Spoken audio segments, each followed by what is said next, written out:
Good morning my dear students. आज हम unit number 3 the valiant ruler की exercise में आगे देखेंगे। ओके, सो आज हम इस यूनिट की एक्सरसाइज फिनिश कर देंगे। ओके, थोड़ा ही पोर्शन बाकी रहा है तो आज हम फिनिश कर देंगे। सो स्टार्ट करते हैं। सो हम आए थे क्वेश्चन नंबर जे पे, pronunciation. Okay, homophones. Homophones are the words that sound the same but have different meaning and spelling. For example, tail and tail, where tail means story and tail is a body part of an animal.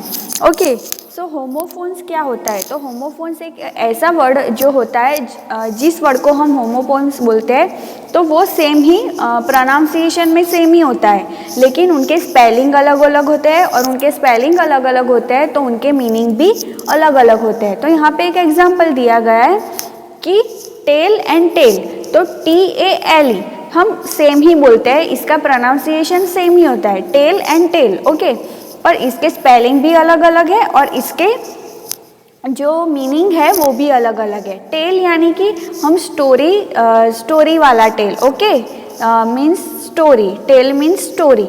And tale TAIL, तो tale यानी कि पूंछ, जो animal का body part होता है पूंछ, उसे भी tale बोलते हैं। So choose the correct homophone to complete the sentence. तो यहाँ पे हमें करेक्ट होमोफोन को चूज करना है क्योंकि हमें सेंटेंस को कंप्लीट करना है। So first one is the blank has a short tail. तो शॉर्ट टेल किसकी होती है? तो हेयर और hair.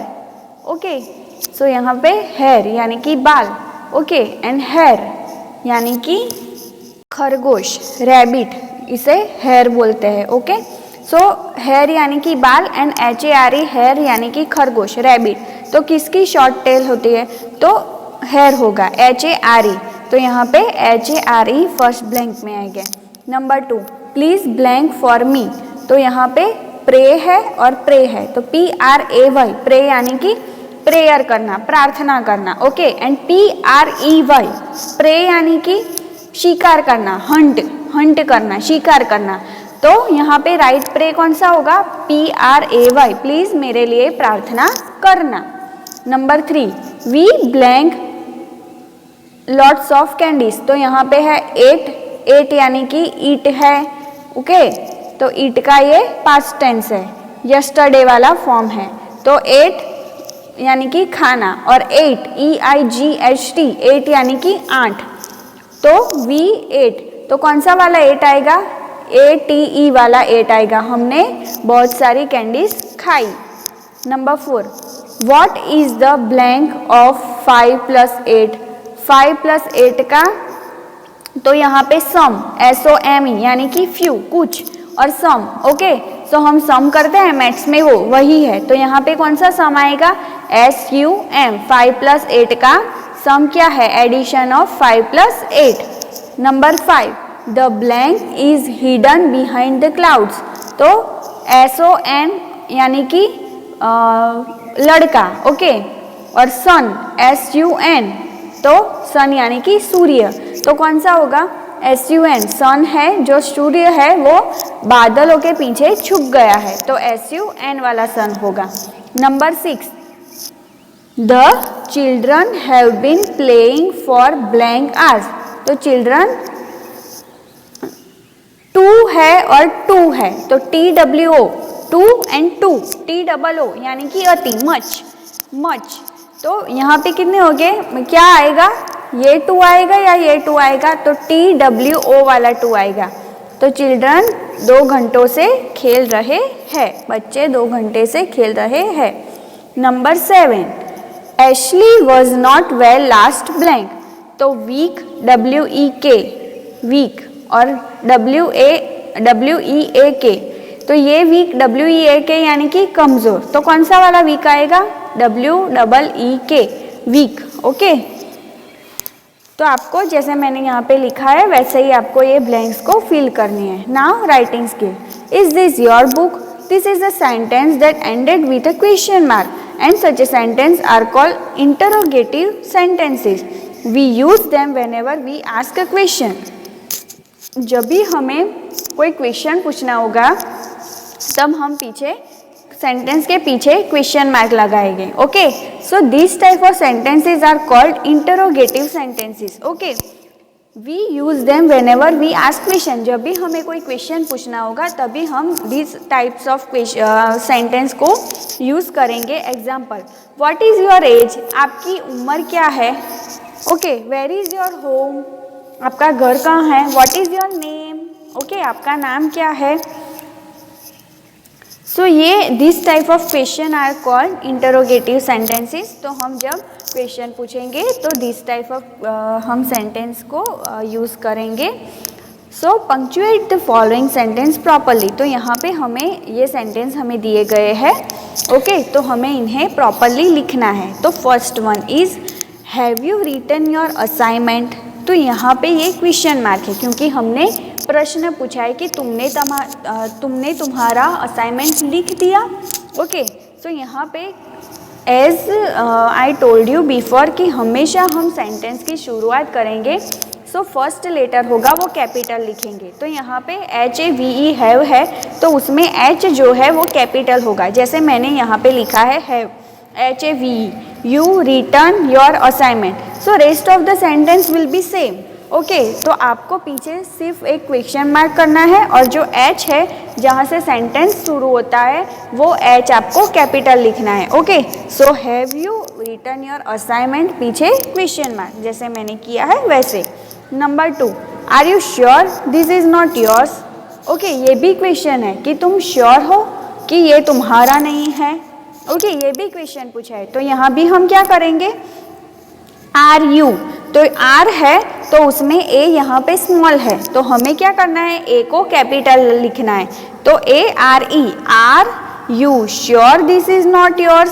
So the rest of the sentence will be same. So हमें लास्ट में क्या करना है, सिर्फ एक क्वेश्चन मार्क ही लगाना है और यहाँ पे जो आर में ए है वो कैपिटल करना है। ओके, आई होप कि आपको समझ में आ रहा होगा। Now number 3, what is the problem my son. Okay, मेरे बच्चे तुम्हारी प्रॉब्लम क्या है, तुम्हारी परेशानी क्या है। तो यहाँ भी क्वेश्चन पूछा है। सो यहाँ पे व्हाट में जो W है वो हमें कैपिटल करना है। ओके, सेंटेंस जो भी है वो सेम ही हमें लिखना है और सन है उसके पीछे हमें क्वेश्चन मार्क करना है जैसे मैंने यहाँ पे किया है। Now next, who is knocking at the door. Door पे, दरवाजे पे कौन नॉक कर रहा है। ओके, कौन खटखटा रहा है दरवाज़ा। तो ये भी क्वेश्चन है। सो यहाँ पे हु में W है वो कैपिटल होगा, WHO। ओके, सो उसमें W कैपिटल होगा। Is knocking at the door will be the same and door है उसके पीछे हमें क्या करना है, क्वेश्चन मार्क लगाना है। Number 5, did you listen to the sweet music. आपने ये मीठा म्यूजिक, मीठा गाना सुना। ओके, सो ये भी क्वेश्चन मार्क है।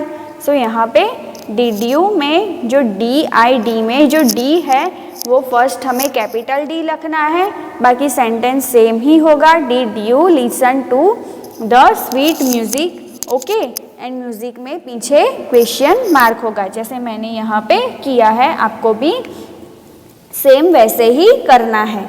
Now question number L, values and life skills. When you face a difficult situation always deal with करेज। जब भी हमारे जीवन में कोई डिफ़िकल्ट सिचुएशन आए, ओके, कोई मुश्किल घड़ी आए तो हमें हमेशा उसका हिम्मत से सामना करना चाहिए। Those who are too scared lose a battle even before fighting. जो लोग बहुत ही स्कैर्ड यानी कि बहुत ही डर जाते हैं, वो जो सिचुएशन है, वो बैटल है, जो लड़ाई है, वो उसे लड़ने से पहले ही हार जाते हैं। Okay, right any 2 incident when you showed courage and one. आपको यहाँ पे ऐसे 2 इंसिडेंट लिखना है। इंसिडेंट यानी कि आपके पास जो आपके साथ जो बना है वो घटना आपको यहाँ पे लिखनी है जहाँ पे आपने हिम्मत दिखाई है और आप जीते हो। ओके, सो यहाँ पे आप कुछ भी लिख सकते हैं कि आप कोई प्रॉब्लम में है और आपने उसको अच्छी तरह से उस प्रॉब्लम में से बाहर निकले हो। सपोज यहाँ पे आपको मैं एग्जांपल देती हूँ कि किसी को टाइफाइड हुआ, कोई बहुत ही बीमार हो गया, ओके, और बहुत बीमार हो गया और बहुत ही वीक हो गया, और आपने अच्छी तरह से हिम्मत से ओके उस बीमारी को मात दी हो, उस बीमारी को हराया हो, और आप फिर से एकदम हेल्दी और तंदुरुस्त बच्चे बन गए हो, आप वो भी इंसिडेंट लिख सकते हैं। ओके, आपके घर में कुछ प्रॉब्लम चल रही हो, ओके, और उस प्रॉब्लम में आपने अच्छी तरह से अपने आप को संभाला हो, आपने रोया नहीं हो, ओके, और आपने हिम्मत से उसको सामना किया हो, आप वो भी लिख सकते हो। आपने किसी की हेल्प की हो, ओके, आप वो भी लिख सकते हो। ओके, वो भी एक बैटल ही हुई जो आप करते हो, ओके, आपकी हिम्मत ही हुई। एक हेल्प करना, किसी की भी हेल्प करना, वो भी एक हिम्मत का काम है। जो हिम्मतवान होते हैं वही किसी की हेल्प कर सकते हैं, ओके, तो आप वो भी लिख सकते हो कि आपने किसी की हेल्प की हो, आपने कोई गरीब को खाना खिलाया हो, वो भी एक हिम्मत का काम है, तो आप वो भी लिख सकते हो। So these are the example I shared with you, okay. तो आपके पास कोई और हुआ है, आपके जीवन में कोई और घटना बनी हो, तो आप वो भी यहाँ पे लिख सकते हैं, ओके। वो आपकी खुद की होनी चाहिए, आपको कॉपी नहीं करना है। आपके पास एक घटना बनी, ज़रूरी नहीं है कि यहाँ पे 2 मेंशन की है तो 2 ही लिखना है, आप 2 से ज़्यादा भी लिख सकते हो और आप 1 भी लिख सकते हो, कि बस आपको यहाँ पे लिखना है। सो आप यहाँ पे ये अपने आप से ये आपको करना है, क्योंकि आपके लाइफ में क्या बना होगा, क्या इंसिडेंट होगा, वो मुझे पता नहीं होगा। सो आपको ये अपने आप से ही लिखना होगा। सो आई होप कि आपको ये यूनिट में सब समझ में आ गया होगा। सो यहाँ पे हमारा ये unit number 3 the valiant runner finally finish होता है, ओके। सो आई होप कि आप समझ गए होंगे। आपको ये सभी क्वेश्चन, ये सब एक्सरसाइज आपको अपनी टेक्स्ट बुक में लिखनी है, and those who have not text book they can write this all the whole exercise in your English notebook, okay. English की नोटबुक में लिखनी है, जिसके पास टेक्स्ट बुक नहीं हो वो, okay. In my next lecture I will start unit number 4. Till then stay healthy, stay happy, thank you.